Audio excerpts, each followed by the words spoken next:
Kumusta mga kasaliksik? Sa patuloy na pagtaas ng tensyon sa West Philippine Sea WPS, nagsasagawa ang Pilipinas ng mga hakbang upang palakasin ang depensa nito laban sa mga agresibong aksyon ng China. Upang tiyakin ang seguridad at ipagtanggol ang soberanya sa rehiyon, pinalalakas ng bansa ang ugnayan nito sa mga kaalyadong bansa. Pinalalawak ang kasunduan sa depensa at pinatitibay ang presensya sa mga pinagtatalunang teritoryo. Sa harap ng patuloy na panggigipit ng China, mahalaga ang mga estratehiyang ito upang mapanatili ang kalayaan sa paglalayag at tiyakin ang proteksyon ng mga Pilipino sa karagatang sakop ng bansa. Isa sa pinakamahalagang hakbang ng Pilipinas ay ang pagpapatibay ng mga alyansa sa rehiyon. Kamakailan lamang, nilagdaan ng Pilipinas ang isang kasunduan sa depensa sa pagitan nito at ng Singapore. Ang kasunduang ito ay isang malaking tagumpay para sa pagpapalawak ng network ng seguridad sa Timog Silangang Asya, lalo na sa usapin ng West Philippine Sea. Sa pamamagitan nito, nagkaroon ng dalawang bansa ng mas matibay na ugnayan sa larangan ng seguridad at depensa. Isang hakbang na makatutulong upang labanan ang patuloy na pang-aangkin ng China sa mga teritoryo ng Pilipinas. Ang kooperasyong ito ay nagpapakita rin ng pagkakaisa ng mga bansa sa rehiyon sa harap ng lumalawak na impluwensya ng Beijing sa mga pinag-aagawang teritoryo sa South China Sea. Bukod sa Singapore, patuloy din ang pagpapalawak ng Pilipinas ng mga kasunduan sa depensa sa iba pang mga kaalyado, kabilang na ang Japan.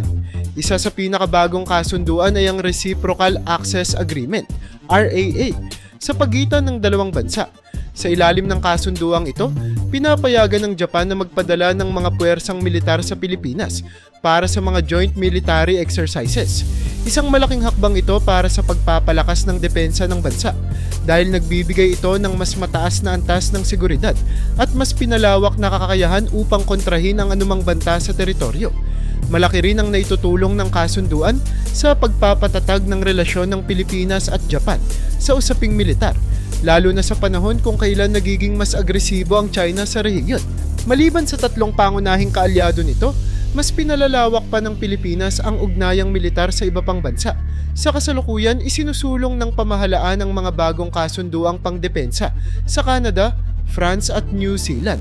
Ang mga bansang ito ay may malalakas na hukbong dagat at may interes din sa pagpapanatili ng seguridad sa mga pandaigdigang karagatan. Sa pamamagitan ng pagpapalawak ng mga alyansa, nagiging mas mahirap para sa China na makapagsagawa ng unilateral na aksyon sa WPS dahil may mas maraming bansang nakikialam at nagbabantay sa sitwasyon.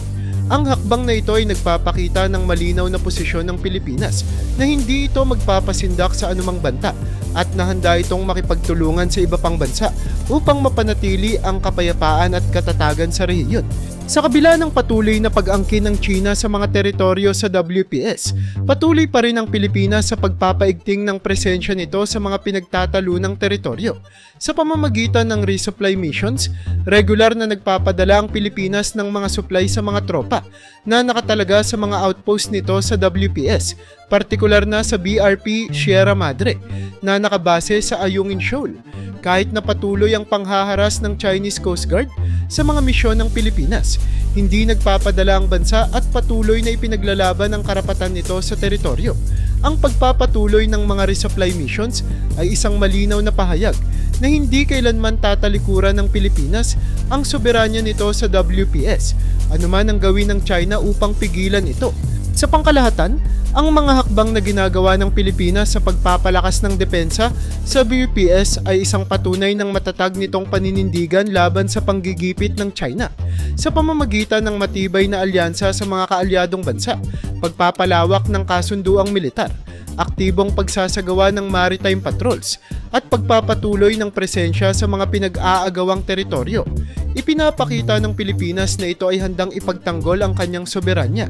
Habang patuloy na umiinit ang tensyon sa rehiyon, mahalaga ang mga estratehiyang ito upang matiyak na ang West Philippine Sea ay mananatili sa ilalim ng kontrol ng mga bansang may lehitimong karapatan dito at hindi basta-basta aagawin ng isang bansa na walang batayan sa kanilang inaangking teritoryo.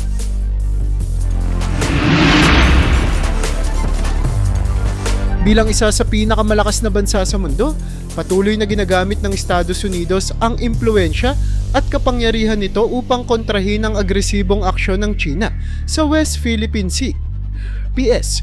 Sa ilalim ng patuloy na lumalawak na tensyon sa rehiyon, isinagawa ng Amerika ang iba't ibang estratehiya upang tiyakin ang kalayaan sa paglalayag, suportahan ang mga kaalyado nitong bansa, at pigilan ang paglaganap ng hegemonya ng Beijing sa Timog Silangang Asya, gamit ang diplomasya, presensyang militar, at kooperasyon sa mga kaalyado. Matatag na nilalabanan ng Estados Unidos ang lumalawak na impluensya ng China sa rehiyon. Isa sa mga pangunahing estratehiya ng Amerika ay ang pagpapalakas ng ugnayang militar sa Pilipinas sa pamamagitan ng Enhanced Defense Cooperation Agreement, EDCA. Ang kasunduang ito ay nagpapahintulot sa pag-ikot ng mga puwersang Amerikano sa mga piling base militar sa Pilipinas na nagpapalakas ng kakayahang pandepensa ng bansa. Sa ilalim ng EDCA, pinahihintulutan ng Amerika na gumamit ng mga base ng militar sa Pilipinas para sa pagsasanay, pagbabantay sa seguridad at pagtugon sa mga sakuna. Sa pagtaas ng tensyon sa WPS, ginamit ng Amerika ang kasunduang ito upang mag-deploy ng mas maraming tropa at kagamitan sa Pilipinas na nagbibigay ng mas matibay na depensa laban sa anumang banta mula sa China. Ang estratehiyang ito ay hindi lamang nagpapalakas sa Pilipinas, kundi nagsisilbi ring babala sa Beijing na ang Amerika ay handang ipagtanggol ang mga kaalyado nito. Bukod sa pagpapalakas ng presensya sa Pilipinas, patuloy din ang Amerika sa pagsasagawa ng Freedom of Navigation Operations, FONOPs, upang ipakita ang pagtutol nito sa labis na pag-angkin ng China sa South China Sea. Ang FONOPs ay isang serye ng mga operasyong militar kung saan ipinapadala ng Estados Unidos ang mga barkong pandigma nito sa pinag-aagawang karagatan upang hamunin ang teritorial na inaangkin ng China. Sa pamamagitan ng operasyong ito, ipinamamalas ng Amerika ang kahalagahan ng malayang paglalayag sa rehiyon at ipinapakita na hindi nito kinikilala ang iligal na pag-angkin ng Beijing sa malawak na bahagi ng South China Sea. Ang mga operasyong ito ay isang direktang hamon sa China na nagpapakita ng paninindigan ng Amerika laban sa hegemonya ng Beijing sa rehiyon. Kasabay ng pagpapakita ng lakas ng hukbong dagat nito, patuloy din ang Amerika sa pagbibigay ng tulong militar sa mga kaalyado nito, partikular sa Pilipinas. Kamakailan, naglaan ang Estados Unidos ng $500 million na military aid sa Pilipinas upang palakasin ang depensa ng bansa laban sa mga banta sa rehiyon. Ang tulong na ito ay ginagamit sa pagbili ng mga modernong kagamitan sa militar, pagpapahusay ng depensa sa baybayin, at pagsasanay ng mga sundalo upang mapabuti ang kakayahan nilang ipagtanggol ang teritoryo ng Pilipinas laban sa mga potensyal na banta. Ang pagkakaloob ng ayuda sa Pilipinas ay isang patunay ng matatag na ugnayan ng dalawang bansa sa usaping panseguridad. Bukod dito, ipinapakita rin nito na ang Amerika ay seryoso sa pagsuporta sa Pilipinas laban sa panggigipit ng China bilang bahagi ng mas malawak na estratehiya upang kontrahin ng China. Patuloy ding pinapalakas ng Amerika ang kooperasyong trilateral nito kasama ang Japan at Pilipinas sa pamamagitan ng pinagsanib na Joint Maritime Patrols. Sabay-sabay na nagpapatrolya ang hukbong dagat ng tatlong bansa sa WPS upang ipakita ang kanilang pagkakaisa laban sa agresibong aksyon ng China.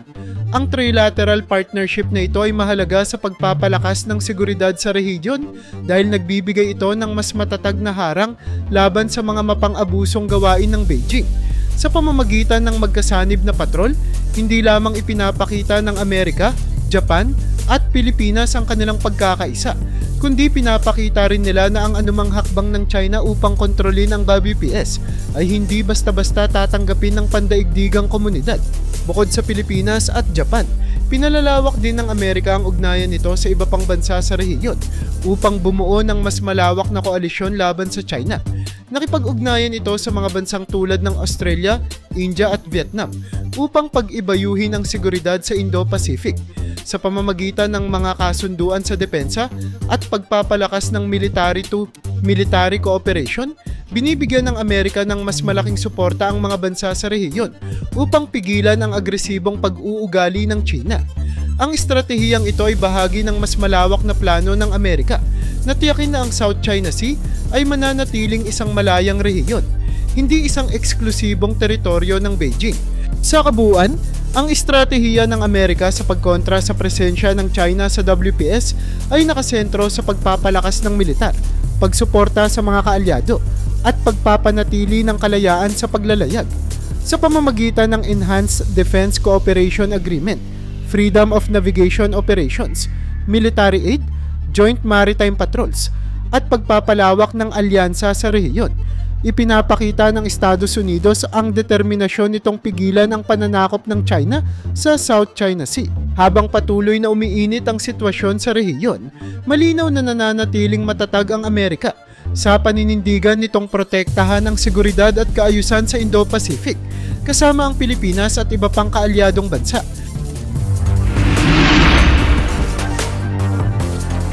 Bilang isa sa pinakamalakas na bansa sa Asia, masigasig na pinapalakas ng Japan ang seguridad nito upang protektahan hindi lamang ang sarili nitong teritoryo, kundi pati na rin ang mga kaalyado nitong bansa laban sa lumalawak na impluwensya ng China sa rehiyon. Sa ilalim ng mabilis na nagbabagong geopolitical landscape ng Indo-Pacific, gumagawa ng hakbang ang Japan upang mapanatili ang balanseng seguridad sa pamamagitan ng pagpapalalim ng alyansa nito sa ibang mga bansa, pagpapalakas ng sariling sandatahang lakas, at pagsasagawa ng mga hakbang upang kontrahin ang agresibong aksyon ng China sa West Philippine Sea, PS, at iba pang bahagi ng South China Sea. Isa sa pinakamahalagang hakbang ng Japan sa pagpapalakas ng seguridad sa rehiyon ay ang paglagda ng Reciprocal Access Agreement, RAA, sa Pilipinas. Sa ilalim ng kasunduang ito, pinahihintulutan ng mga puwersang Hapones na lumahok sa mga military exercises sa teritoryo ng Pilipinas, isang hakbang na nagpapalalim sa defense cooperation ng dalawang bansa. Ang RAA ay isang napakahalagang kasunduan dahil ito ang unang pagkakataon na magkakaroon ng mas malalim na military access ang Japan sa isang bansa sa Timog Silangang Asya mula noong ikalawang digmaang pandaigdig. Maliban sa pagpapalakas ng defense ties ng dalawang bansa, nagpapadala rin ito ng malinaw na mensahe sa China na ang Japan ay handang tumulong sa pagpapanatili ng seguridad sa rehiyon at hindi nito hahayaang dominahin ng Beijing ang WPS. Bukod sa mga kasunduang pangmilitar, mas pinapalalim din ng Japan ang suporta nito sa Pilipinas sa pamamagitan ng pagbibigay ng tulong sa seguridad, partikular na sa pagpapalakas ng kakayahan ng bansa sa pagbabantay sa mga teritorial na tubig nito. Kamakailan lamang naglaan ng Japan ng pondo para sa coastal radar system at iba pang kagamitan sa depensa upang tulungan ang Pilipinas na mas epektibong subaybayan ang galaw ng mga barko ng China sa mga pinag-aagawang teritoryo.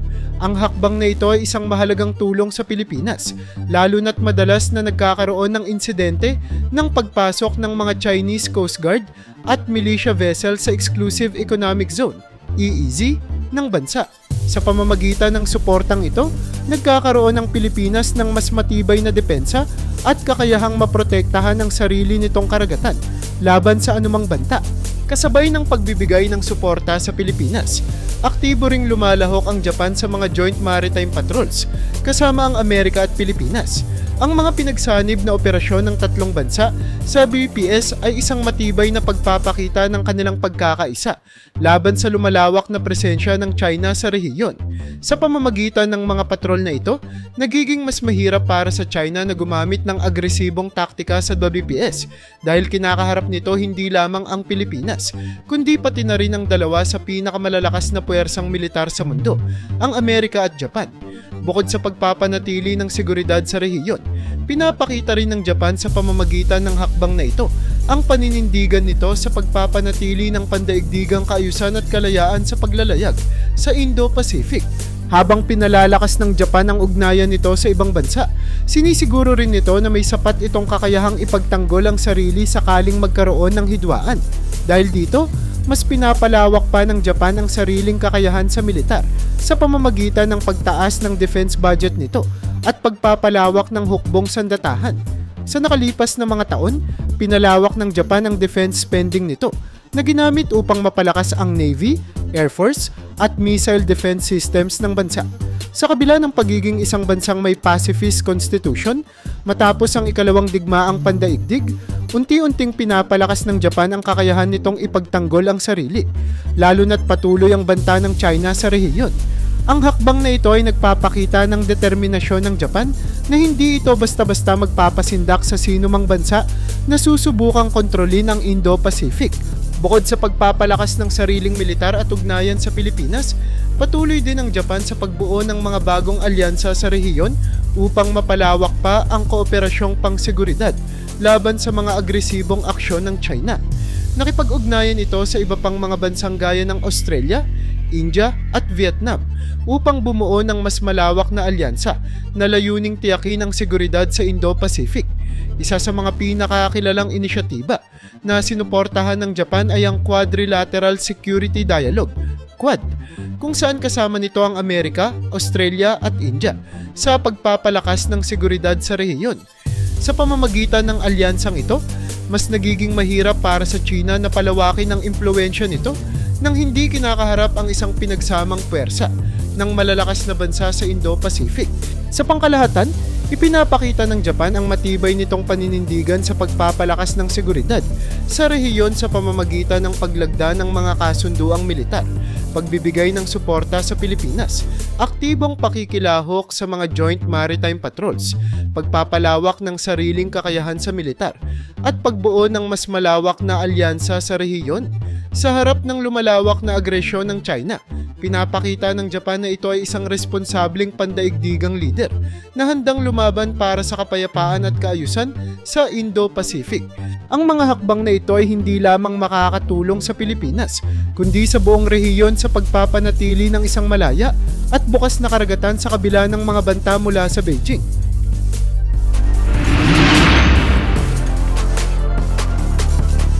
Sa kabila ng patuloy na pagpapalakas ng China sa kanyang presensya sa West Philippine Sea, WPS, at iba pang bahagi ng South China Sea, aktibong nagsasagawa ang Amerika at Japan ng mga hakbang upang pigilan at pasukuin ng Beijing sa agresibong estratehiya nito sa rehiyon. Ang dalawang bansa ay gumagamit ng kombinasyon ng diplomatikong presyon, pagpapakita ng lakas militar, at mga ekonomikong sanksyon upang hikayatin ng China na itigil ang mga mapang-angkin nitong aksyon at sumunod sa mga internasyonal na batas. Isa sa pinakamabisang paraan na ginagamit ng Amerika at Japan upang maapektuhan ang desisyon ng China ay ang diplomatikong presyon sa pamamagitan ng kooperasyon sa iba't ibang pandaigdigang plataporma tulad ng United Nations, Association of Southeast Asian Nations, ASEAN, at G7. Aktibong hinihikayat ng dalawang bansa ang iba pang nasyon na kondenahin ang agresibong aksyon ng China sa WPS. Ang diplomatikong presyon na ito ay naglalayong bumuo ng malawakang pagkakaisa sa pandaigdigang komunidad laban sa mga hakbang ng Beijing na lumalabag sa United Nations Convention on the Law of the Sea, UNCLOS. Sa mga pandaigdigang pagpupulong, ginagamit ng Amerika at Japan ang kanilang impluwensya upang itulak ang mga resolusyon at pahayag na nagpapakita ng pagkakaisa ng mga bansa laban sa pang-aabuso ng China. Sa pamamagitan ng diplomatikong presyon, nagiging malinaw sa China na ang patuloy nitong paglabag sa internasyonal na batas ay hindi katanggap-tanggap sa pandaigdigang komunidad. Bukod sa diplomasya, aktibong pinapalakas ng Amerika at Japan ang kanilang presensya ng militar sa rehiyon upang magbigay ng konkretong tugon sa banta ng China. Sa pamamagitan ng mga joint military exercises tulad ng Rim of the Pacific Exercise, RIMPAC at Balikatan Exercises, ipinapakita ng dalawang bansa ang kanilang kahandaan na ipagtanggol ang kanilang mga kaalyado at tiyakin ang kalayaan sa paglalayag. Ang mga aktibidad na ito ay nagsisilbing babala sa Beijing na ang Amerika at Japan, kasama ang iba pang mga kaalyado, ay handang lumaban upang protektahan ang kanilang interes sa rehiyon. Bukod dito, nagtatatag din ang Amerika ng karagdagang base militar sa Pilipinas at pinapalawak ang presensya ng kanilang mga barkong pandigma sa South China Sea upang mapigilan ang anumang agresibong aksyon mula sa China.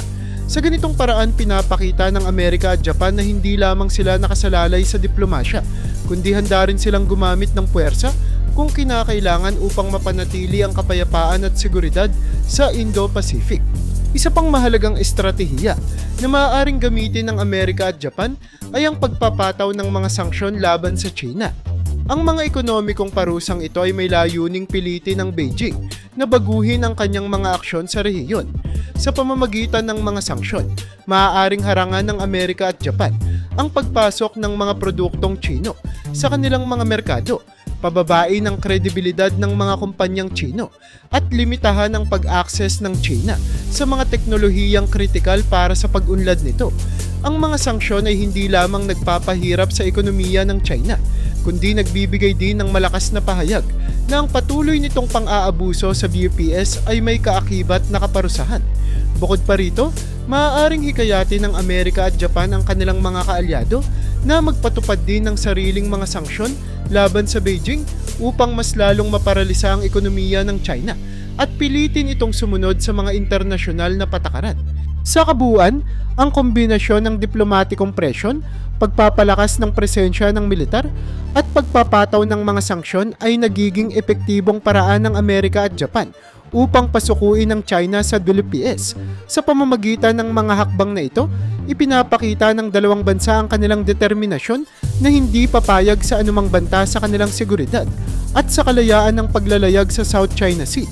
Habang patuloy na umiinit ang sitwasyon sa rehiyon, ang kooperasyon ng Amerika at Japan ay nagsisilbing mahalagang harang laban sa ambisyon ng China na kontrolin ang buong karagatan. Sa huli, ipinapakita ng kanilang pagkakaisa na ang pandaigdigang komunidad ay handang magsama-sama upang labanan ang anumang anyo ng pang-aabuso at paglabag sa internasyonal na batas tungo sa pagkakaroon ng isang mas malaya at mapayapang Indo-Pacific.